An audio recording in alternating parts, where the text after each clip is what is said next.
ইসলামে এমন একটি ফজিলতপূর্ণ নফল নামাজ রয়েছে যা রাসূলুল্লাহ সাল্লাল্লাহু আলাইহি ওয়াসাল্লাম জীবনে অন্তত একবার হলেও আদায় করার নির্দেশ দিয়েছেন। নিয়মিত এই নামাজের আমল একজন মুমিনকে গুনাহ থেকে পবিত্র করে আল্লাহর নৈকট্য লাভের পথ সুগম করে।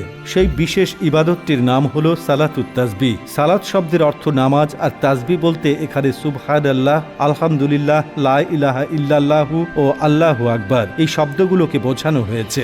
যে নামাজে এই বিশেষ তাসবিহ নির্ধারিত নিয়মে পড়তে হয় তাকেই সালাতুত তাসবিহ বলা হয়। রাসূলুল্লাহ সাল্লাল্লাহু আলাইহি ওয়াসাল্লাম তার চাচা হযরত আব্বাস রাদিয়াল্লাহু তাআলা আনহুকে এই নামাজ শিক্ষা দিয়ে বলেছিলেন, এই নামাজ পড়লে আল্লাহ তাআলা আপনার আগের পরের পুরাতন নতুন ইচ্ছাকৃত ও অনিচ্ছাকৃত সকল গুনাহ ক্ষমা করে দেবেন। তিনি আরো বলেছিলেন, সম্ভব হলে প্রতিদিন একবার, না হলে সপ্তাহে একবার, তাও না হলে মাসে বা বছরে একবার, আর যদি একেবারেই সম্ভব না হয় তবে জীবনে অন্তত একবার হলেও এই নামাজ আদায় করো। সালাতুত তাসবিহ পড়ার নিয়ম। এই নামাজ মোট 4 রাকাত। এর নিয়ত স্বাভাবিক নফল নামাজের মতোই। প্রতি রাকাতে সূরা ফাতিহার পর অন্য যে কোনো সূরা পড়া যায়। তবে এই নামাজের বিশেষত্ব হলো প্রতি রাকাতে 75 বার এবং 4 রাকাতে মোট 300 বার তাসবিহটি পাঠ করতে হয়। তাসবিহটি হলো সুবহানাল্লাহি ওয়াল হামদুলিল্লাহি ওয়া লা ইলাহা ইল্লাল্লাহু ওয়া আল্লাহু আকবার। পড়ার ধাপসমূহ: 1. প্রথম রাকাতে সানা পড়ার পর তাসবিহটি 15 বার পড়তে হবে।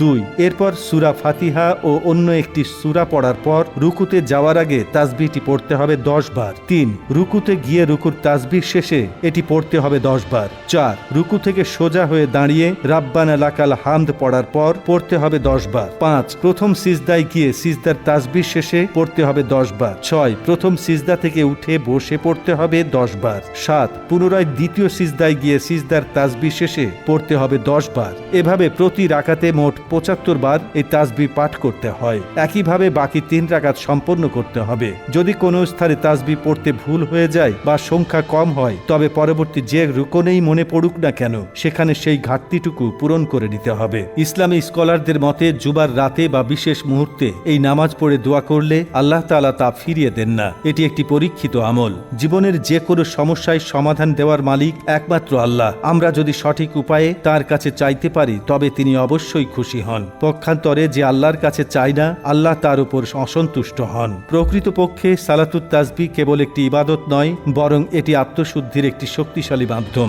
যান্ত্রিক জীবনের ব্যস্ততায় আমরা যখন প্রতিনিয়ত গুনাহের সাগরে নিমজ্জিত হই তখন এই নামাজ আমাদের হৃদয়ে প্রশান্তির পরশ বুলিয়ে দেয়। 300 বার পবিত্র এই তাসবিহ পাঠের মাধ্যমে আল্লাহর বড়ত্ব ও একত্ববাদের যে ঘোষণা মুমিন ব্যক্তি দেয় তাতে তার অন্তরের অহংকার ধুয়ে মুছে সাফ হয়ে যায়। আধুনিক ব্যস্ততার অজুহাতে আমরা যেন এই মহামূল্যবান উপহারটি হারিয়ে না ফেলি।